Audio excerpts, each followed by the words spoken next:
I want to transition into my man Ray. My man Ray, he writes, he does Cynthia. When we was at the DMX thing outside, and I said I got my man writing. This is the brother who covered that and was doing a little interviews and stuff. My man Ray, he's wrote a review for the Nas album, and yo, like I said, that Nas album is a beast. Everybody needs to check this and support this. Without further ado, I'm gonna let my man talk about it because y'all gonna hear me talk about it forever, but I'm gonna let my man talk about it from a different perspective. But go ahead, my man. Yeah, for sure. Thanks for having me on, AJ. Yeah, first off, shout out to the Lock, shout out to Jada. They definitely put on for, Westchester 914. That versus battle was crazy. And it's good to see them, finally getting like the recognition that they deserve and people giving Jada his flowers. But while we're praising the Locks, or praising Jada, I think it's time that Nas finally got his flowers. He's been in this game for almost 30 years now. He's put out 13 studio albums. He has one of the greatest, hip hop albums of all time with Illmatic. And I think with this album, it kind of just solidified that, right? Up until, this past year, Nas never won a Grammy. And you know how it goes with the Grammys. And it's just great to see, man. Like when this album dropped and I went on, social media, Twitter, just people shouting out Nas and finally just, giving him his flowers, man. And that's the thing, like even Nas, he rapped about it in one of his songs. Nobody's been giving me my flowers, so I've been picking from my own garden. And that kind of like really resonated with me because it's true, like before COVID, I don't know if you remember, they put out like a whole like, top 50 rappers of all time list. And like I was seeing, from Ebro down on to Charlamagne the God, like people were putting Nas like 20, on that list, like 20, 25. And it's like, for me, being a writer, and you could probably, relate to this, AJ, from a writer's standpoint, the appreciation of just lyricism and like poetry, that's everything that Nas embodies. And, what he did with this album, man, it's crazy because he kind of did, a couple things, right? So like he first starts off the album putting on the younger generation, the new generation of hip hop. And I'm not talking about, these mumble rappers or what have you, because I don't really consider that hip hop. But he's putting on, YG, he's putting on A Boogie. And he starts off the album, talking about, giving game to the, new emerging, rappers. And then he transitions to giving us a record, finally giving us a record with Eminem. And, people have been dying to see Nas and Eminem on the same record for a while now. I remember when on Ether, Nas headed to Jay and said to Hov, he was like, yo, like M murdered you on your own, track. Yeah. So to see him and M finally collab on a track of their own, like that's huge. Bring out EPMD for that track too. Like, exactly. That was dope too. Yeah. Yeah, that was a hard track. And before we get into Lauryn Hill, like he made a track called Death Row East. Yes. And as you know, back then you had the West Coast, East Coast beef. And, there's a bunch of like false narratives, stories that are just out there and that are pushed. And if you watch some of like Pac's interviews, he talks about it and how the media really blew up, that whole beef. But what Nas talks about on that track is like him and Pac were actually going to link up in Vegas to squash the beef. And the whole idea of creating a Death Row East was to smash the West Coast, East Coast beef, right? So to see Nas, just talk about that and to, like to shout out Pac, that's big time. And he I want to interrupt you real quick. So a little point of knowledge, because I was there. Yo, there was I don't know if it was MTV Awards. I don't know what it was. It was at Radio City Music Hall. So you had Pac, Death Row, Suge, and then you see from a distance, you see Nas and all the QB dudes coming, and everybody just knew it was about to go down. You know what I'm saying? It was about to go down. This is in the height of all of that. And Suge called Nas, and then he brought Nas and Pac to the middle of the street. Told Nas to keep his QB cats back and told the Death Row dudes to stay back.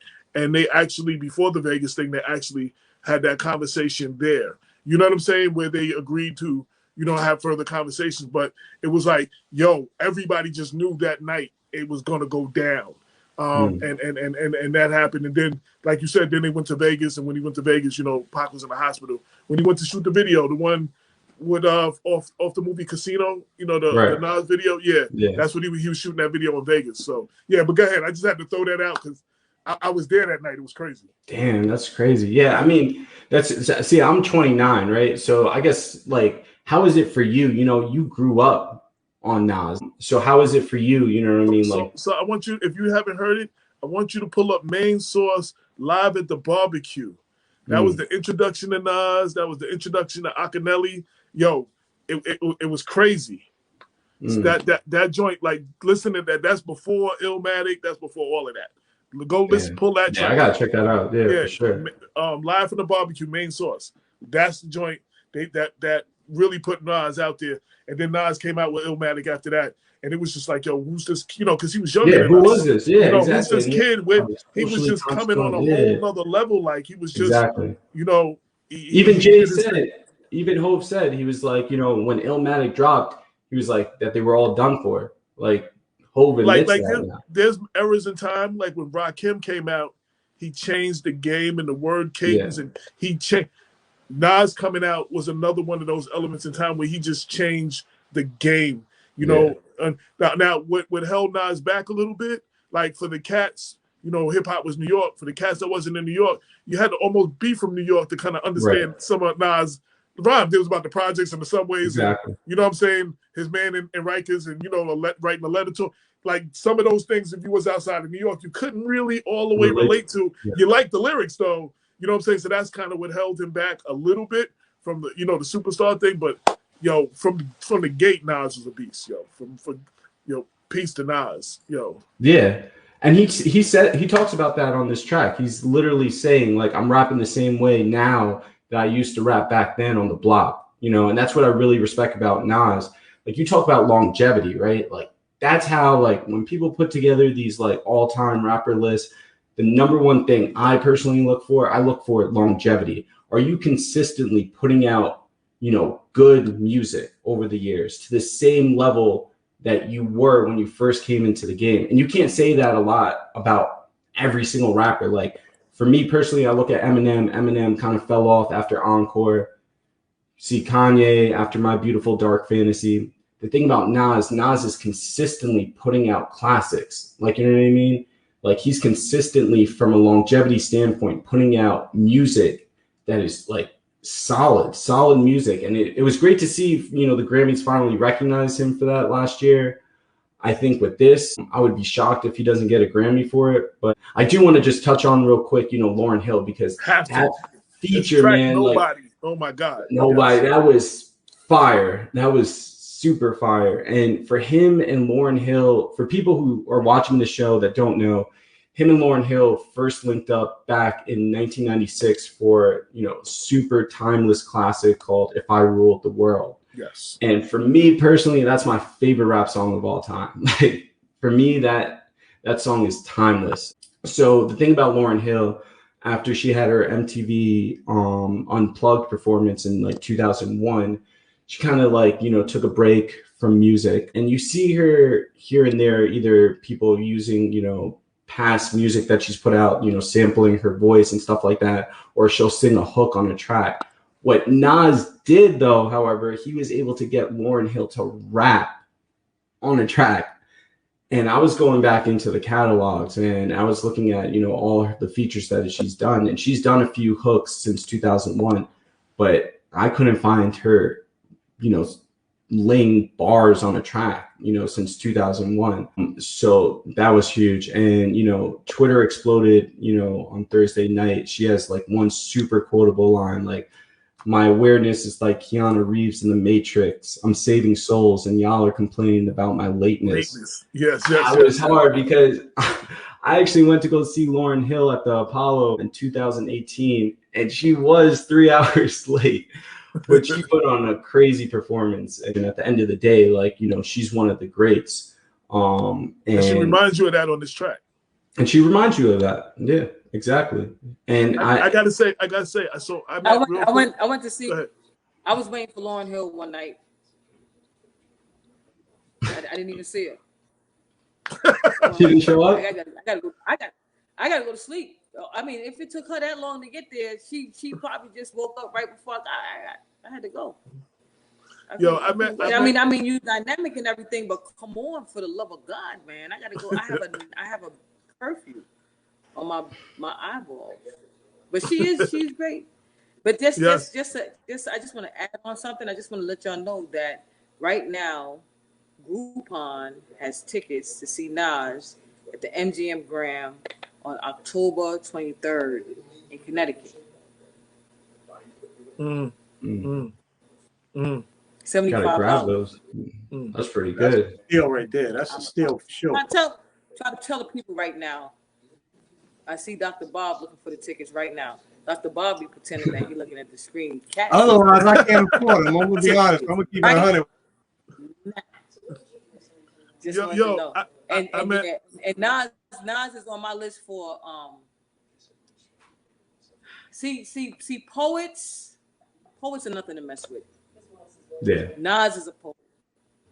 He's a poet, like Pac. Pac was a poet too. Yeah. And being the son of a jazz musician, he rides the beat the way a jazz musician plays the horn. Like, he rides the beat and he drops knowledge. Like, he's not just talking, like, he could be talking about the most grimiest thing going on in Queensbridge projects, but still be dropping knowledge and still be talking about we come from Africa and be dropping jewels in there. Like, you might have to listen to it like 3-4 times to actually kick. You got to hit that rewind button to actually catch it the fifth or sixth time. But he's always dropped. Even in his little performance in Belly, he was talking about getting his life, getting his money, and taking his family back to Africa. Like, even like that's like I use Nas in the classroom to analyze my all boys classes that I taught. I used Nas lyrics, and they loved it. And here's the thing, right? Go ahead, Sorry. Ray. Go ahead, Ray. No, here's the thing from my generation, right? The thing with my generation, a lot of people in their mid-20s, they look at Nas, look at J. Cole, like, oh, they're boring, right? Because he's speaking about, like, he's doing socially conscious music. He's speaking about what it is to grow up in the projects. He's talking about police brutality. He's talking about Queensbridge, and people just don't get, like, that music, right? So the lack of appreciation, for Nas and, J. Cole, Pac, poetic lyricists in this new younger generation, a lot of people are no longer listening to the lyrics and what they're saying in the music. They're just listening to the beat, right? And there's a huge disconnect there. And there's so much knowledge that Nas just puts into his music. If people just like took a second to actually hear what he is saying, I think that would be huge, and it's just sad to see, this, like, my generation, the generation coming up now, like, the lack of appreciation for, like, just straight lyricism. So I want you to, real quick, Bob. So I want you to, I started doing this, and actually it was off a Nas track, the Nas Kanye Cop Shot the Kid. So I started saying, so the Source had like the 5 mics. 5 mics being the dopest thing that you could get. You know what I'm saying? We Black Westchester, so it's going to be fists in the air. So how many fists in the air do you give this album? From 1 to 5? Man, I say 5, man. This album was a beautiful, like, masterpiece. And I say that because it's the way he set up, the track list. He starts off, putting on YG, putting on A Boogie, like, he starts off in kind of braggadocious, because he has to let people know he's Nas, and then he transitions into, like, dropping jewels and dropping knowledge, as in, like, on the album, like, he's trying to put this new generation on. He didn't have, someone to be able to put him on when he was coming up in the game. Like, he didn't have the Dame Dash, figure that Hove had. So he's kind of trying to, like, build the next generation of rap. And I just think, like, Nobody, Pressure, Store Run, Brunch on Sundays, like, those are classical, like, smooth jazz beats. Like, it makes me feel like, like the good old days of hip hop, you know, like it gives me like Illmatic vibes. It gives me It Was Written vibes. Like this is the type of rap like I feel like has been lost, you know, in the past few years. I want to say two things, and then I'm gonna go with Bob, and then we're gonna end. DMX also did the same thing in that last album. He put a lot of, it was important for him to put a lot of the next generation on that album. Yeah. And two, when you were saying like some people consider his style boring, it's like a technical fighter in the ring. You know what I'm saying? He's just tearing you apart. He's not flashy. He's not doing all that thing, but he's beating the hell out of you. But it's not the most interesting fight to watch. Like he's just taking you apart. Right, like he's just technically taking you apart. You know what I'm saying? You'd be like, oh, this is boring. But he's technically he's giving a clinic, you know what I'm saying, on boxing. Nas is like that lyrically. Like, you know what I'm saying? He's just giving you that clinic. You know, it might not all be the flash and all that. Dr. Bob. I was going to say that all of these issues center around the question of what is the role of the artist in our culture and what is the artist's responsibility.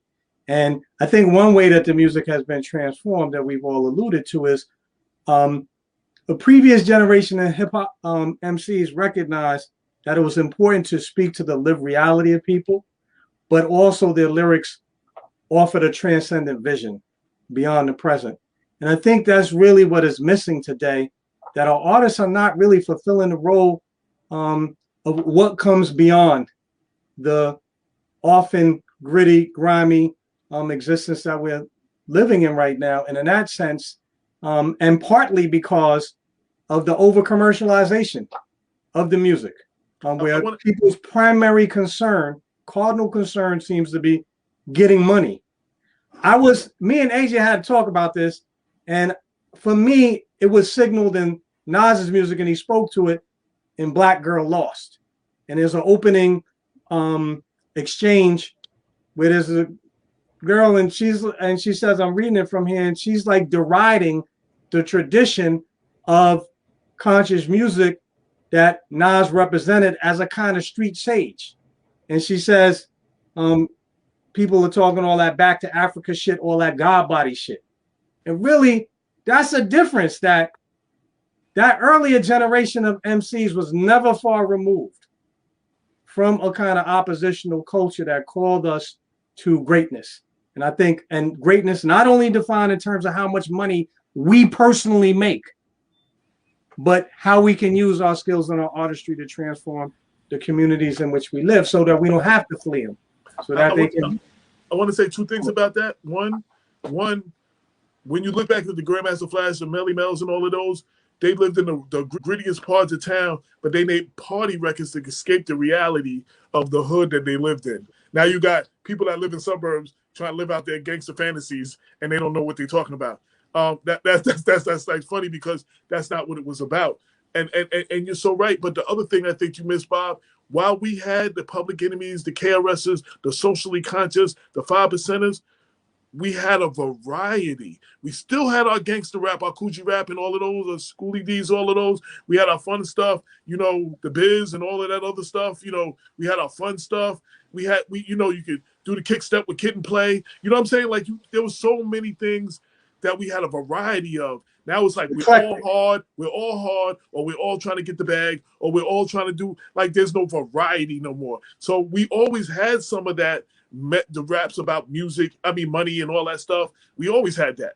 We always had the raps about the girls getting the girl. We always had that. But we had Public Enemy. We had, you know what I'm saying? We had people that had knowledge of self. We had such a variety that, you know what I'm saying? You was feeding yourself a variety, not all day gangster, or get the bag, or everybody look like a stripper in the videos, or like that. That's all. You know what I'm saying? We had a variety. So even when we had that, we had the positive and the conscious to, like, you know, give us a full plate. And just real quick, AJ, like on that point, I just remembered Nas actually J. Cole made a song called Let Nas Down, because J. Cole and Nas actually had a conversation after J. Cole first put out like the song that made him blow up called Workout, the studio song that made him blow up big time. But J. Cole actually before that was putting out mixtapes and kind of mimicking, you know, the way Nas would rap. So then Nas and J. Cole had a conversation, and Nas told Cole exactly that. And he was like, you didn't need to make Workout. You didn't need to put out that song to be great. You know what I mean? Because there's already an appreciation for that type of, you know, hip hop, for that type of lyricism. And then J. Cole made a song called Let Nas Down, where he talks about everything that you just mentioned right there. So, and let me tell you real quick, Nas was so important. I don't know if a lot of people remember, Amy Winehouse had a song about her love affair with hip hop called Me and Mr. Jones, and used Nas as a metaphor for hip hop. You know, like Nas was her whole metaphor for hip hop. You know what I'm saying? So her love affair with hip hop was like, me and Mr. Jones got a thing going. Like, she had a whole song about that, using Nas as a big metaphor for hip hop as a whole, like everything she loved about hip hop. So I was like, yo, when you got that, you know, you got people making analogies like that, you know, with you being hip hop, you know, that's kind of crazy. Somebody was saying something, and then we're gonna get closing statements. Yeah, like right before we close, you know, it'd be real dope if we had it, and I know it would take real, and Brother Ray, thank you for your input too. That's love. Thank you. You know, it'd be real dope if we had it. A 2021 or 2022 self-destruction. I mean, could you imagine, like, if we had Hove, Nas, and like some of the youngins, like you know, 21 Savage and all of that, you know, like come in and like 20 rappers strong do a self-destruction. Just the energy of that. I mean, like the locks. I'm just saying, it's just me and my hip hop rap head, just to think what would happen if we had something like that in this era now. You know what I mean? And that would be hot. It would be the third one, because they had a second one. Right. It had Redman and Method Man and Busta and all of them in it. Like they had a second one. So it would be like the third one. We need that. Like the West Coast had We All in the Same Gang. They had Self-Destruction and a couple other joints. We need that unity. And I have to just say, going back to the locks and the verses, I appreciated that they showed the love, that they're going together to do this tour the way. And I was as a journalist, I was on tour with them for the Cash Money Rough Rider tour, which they said could never happen. You know what I'm saying? The venues were scared to book it. Insurance wouldn't cover it, because they was like, yo, the Cash Money dudes and the Rough Rider dudes, they just gonna fight. Like, it's gonna be all out war. Like, and they're gonna tear up the hotels and everything. Yo, it was one of the most successful tours at the time. And I think, you know, this Versus sets off the element for them to go around and do this little 30-city tour, starting, I guess, next month or whatever, you know, to bring that energy, you know, so other people in other states can lace up their Timberlands and, you know, get their hip hop on. And I think it's a good thing. And I think when COVID has changed the world in a lot of formats, Cynthia will tell you, Bob will tell you, we was doing this in a studio. Like Cynthia was mentioning sound effects and stuff. I ain't got no buttons to push over here. You know what I'm saying? And it's like, it's not the same thing. Yo, COVID has made things change. So artists have had to do like more live. Actually, Versus started because of COVID. You know what I'm saying? When you put two artists together and they celebrated their music. But this was the first live one. And this was the first, this set Versus on a whole nother course now. Like, this is a whole nother, they're going to do this once a month, I think, this whole live thing. And that they're like, this set, but it says, go back to that performance. Like, I seen Rakim has done one, like the online concert thing. Like, you know what I'm saying? Like, you're going to have to do the live performances. Right now, we don't know if we're going to have a second shutdown. Like, yo, we're never going back to the way it was before COVID. Like, there's never going all the way back there. So we need to just there's a new normal now. So we need to just throw that out there. And it's those who adapt. And this modern technology and live performances versus may be the future of what we see with live performance music. You know what I'm saying? Where, like, how you rent a movie for whatever, with Netflix or whatever, or you pay, like, you know, now they got the movies coming to your house. You can pay $29.99 to see Black Widow before, you know, and if you don't want to go to the theater, which if you buy 2 tickets and some popcorn, you're going to spend at least that anyway. You know what I'm saying? Paying a little bit, $4.99, $5.99 to see a performance or something like that, $10.99, whatever, that may be the future, what we're looking at. Yeah, and I'll pay anything to see a Hov versus Nas versus, man. As long as you know, I'm waiting for it. I want to also say, you got to give Nas, I love it when, so you got Nas and Jay got beef. They shut down the whole world for like a week with that whole, like the world stopped. Like, and Hov is still holding on to that. The world stopped. And then Jay signed Nas, you know, he doing his little album. But Nas is still being Nas. Nas still taking shots at Jay on the label that he signed him on. Like that don't stop nothing. You know what I'm saying? Like he's actually taking shots at Jay on a couple of joints. Like, you know what I'm saying? Have you seen Jay-Z? He's dropping music whenever Nas drops something. Like literally dropped that album with Beyonce. There's a rivalry because there are a group of people who feel Nas bodied Jay. There are a group of people that feel that Jay, but there's a group of people that feel Jay won. Jay is an ultimate Michael Jordan type of competitor. So as long as there's anybody who believes that Nas won, he's always going to be in competition with Nas and always try to do something to one up Nas because like there's people out there that think he got bodied by Nas, and his ego is not going to let him to accept that for so much. Like he's going to always compete and be like, so if Nas is dropping something, you expect some Jay joint to come out soon. Yeah, you're right about that. But it's just funny, real quick, like with Hov, like, and you go back to Nas poetry and making socially conscious rap, like it was Hov before 444. He was the one saying that socially conscious hip hop does not sell, and like that's the type of music that won't be able to go onto the radio and get as much play. And then you see him now make 444, and he even talks about it was the influence of Nas that gave him the courage to put out an album like that. And you saw how 444 blew up big time. That's one of Hov's best albums. I love that album, and I appreciate an artist's ability to grow. Right. If you were still doing the same thing you were doing 10 years and 20 years ago, like this positive artist out of Atlanta, he made this record. And it was like hip hop, his love of hip hop. And it was just like, you know, when he was young and hip hop was throw your hands in the air, and his father was like, you can't listen to that. And then he went to college and it redefined whatever hip hop was, that was his thoughts. And then he got, you know, a kid, he got married, he got a house.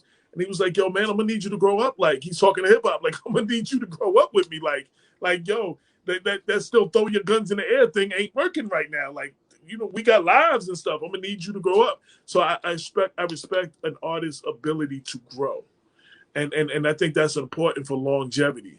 You know what I'm saying? Yeah, you know, sure. But last words, everybody, Ray, last words on the album, Styles, anything that you want to say? Last thoughts on the album, like I said, like it's just from a longevity standpoint, it's just great to see Nas still like killing it. Because a lot of my favorite rappers, you know, they reach a certain point where they start to fall off. So to see, you know, Nas be able to still at 47 still put out classics, like that's huge for hip hop. And I just think the album was beautiful and it was much needed.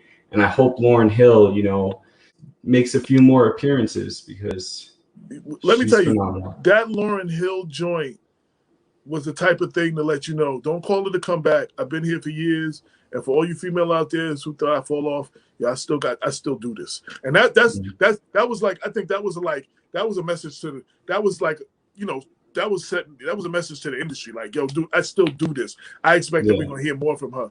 My man Dennis, any last words? The battle, Yonkers, what you doing next? Whatever. I just want to say thank you. You know, I appreciate the conversation, and it's definitely necessary that we had this conversation. And I think that anybody getting into the game, you know, especially coming in from New York, needs to have conversations like this as they get into it. You know, they need to know their hip hop history and their rap history. I think a lot of young artists coming in don't know enough about the genre and about the culture where they can appreciate it that much and where they can understand it from a point where they know where their role is in it. So thank you for conversations like this. We need to continue to have these conversations. I know you've been doing it forever, but, you know, it's up to me, it's up to Ray that, you know, we bring it to our communities and to our circles and continue to push to have these conscious conversations. And Ray, I won't hold it against you that you know, seem to be more of a Nas fan than a Hov fan. I promise. Nah, I love Hov. Don't get it twisted. It's just, it's love. Nah, I got mad love for Hov. His music, like, was what really got me to start loving hip hop. Like, I remember when the Black album dropped. That to this day is one of my favorite albums of all time. Nah, it's all love. It's all for the culture. It's love. Cynthia Turnquest Jones. Me and Dr. Bob was talking, and it was like the last couple of shows. You know, I said Joe, and I really wanted to show in this article, this issue, that's out now. you know, a lot of people see us do a lot of political stuff, but we were so much more than that. You know, when Cynthia we was dealing with a lot more topics and issues. I remember one of the things that Cynthia said, that somebody said to her, yo, there's supposed to be people before politics, man. All I'm seeing is politics. Where's the people? So we try to get a little bit more back to the people. And that was why it was important for you to be here, you know, because you was here from the beginning when we were dealing with these kind of conversations that had nothing to do with politics. I mean, politics does affect everything that we do, but we have to talk about all these other issues. And Bob's, you know, set the stage for that show last week, which was very important. So, Cynthia, any last words? Anything you got going on? Anything you want to plug?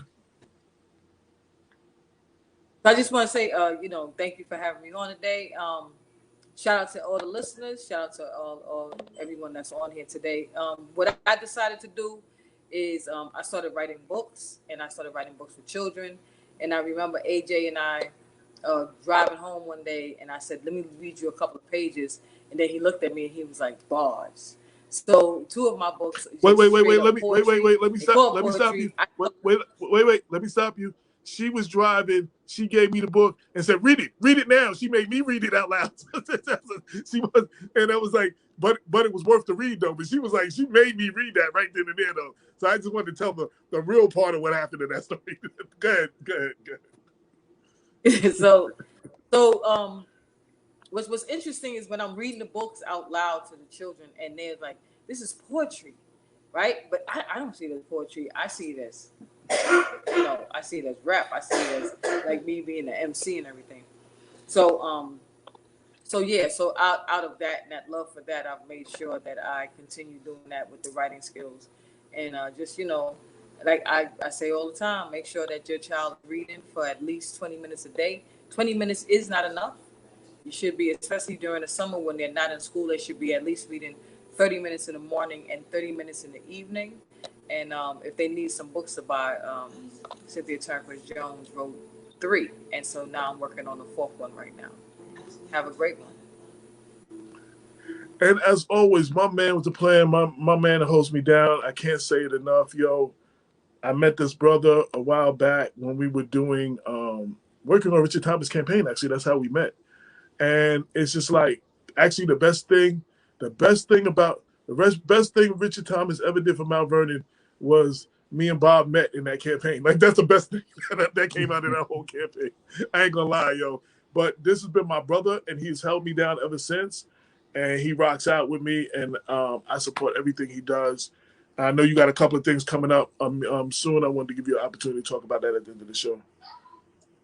So yeah, I'm trying to share my screen. I don't know if it's possible. I got you. Mention was made both of the centrality of the library and the cipher in Black communities across the United States. And I thought that was a nice segue to share the announcement that Black Westchester, the Mount Vernon Library, and a startup nonprofit think tank are going to be sponsoring a new Meet the Author series entitled The Cipher.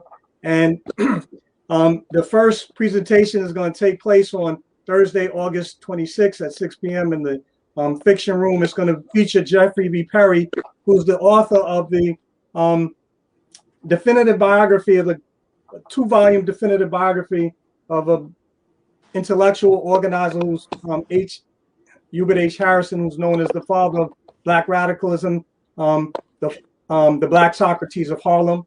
Next week, he's going to be on the show to give us a preview and to discuss some of the important contributions that Harrison made to early Black intellectual and political life here in the United States during the beginning of the 20th century. So I want to invite everyone to join us next week to watch it, but also to come out on the 26th. I think it's going to be a dynamic presentation and hopefully re-inject some of the intellectual emphasis that it comes down to us from the tradition of hip hop that we were talking about, especially as we discussed Nas and others. And by the way, Cynthia, I know that this gives me a time to say this on air. You and I have had this discussion about partnering with other community-based organizations, including the Mount Vernon School District, and you will be receiving the proposal because it is complete. This has been Black Westchester Presents the People Before Politics radio show. episode 311. We are on every Sunday from 6 to 8. I almost said on In the Mix. Streaming live on Facebook, YouTube, and LinkedIn. Thank you all for tuning in. With that, till next week, we out. 22 million black victims of Americanism are waking up, and they're gaining a new political consciousness, becoming politically mature. And as they develop this political maturity, they're able to see the recent trends in these political elections. Any minority that has a block of votes that stick together is in a strategic position. Either way you go, that's who gets it. You're in a position to determine who go to the White House and who stay in the doghouse. You're the one who has that power. You and I have never seen democracy. All we've seen is hypocrisy.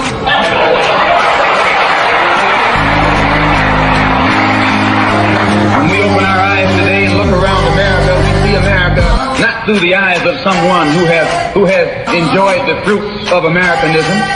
We see America through the eyes of someone who has been the victim of Americanism. We don't see any American dream. We've experienced only the American nightmare. We haven't benefited from America's democracy. We've only suffered from America's hypocrisy. And the generation that's coming up now can see it and are not afraid to say it. And are not afraid to say it. And are not afraid to say it. And are not afraid to say it. And are not afraid to say it. And are not afraid to say it. And are not afraid to say it. And are not afraid to say it. And are not afraid to say it. And are not afraid to say it.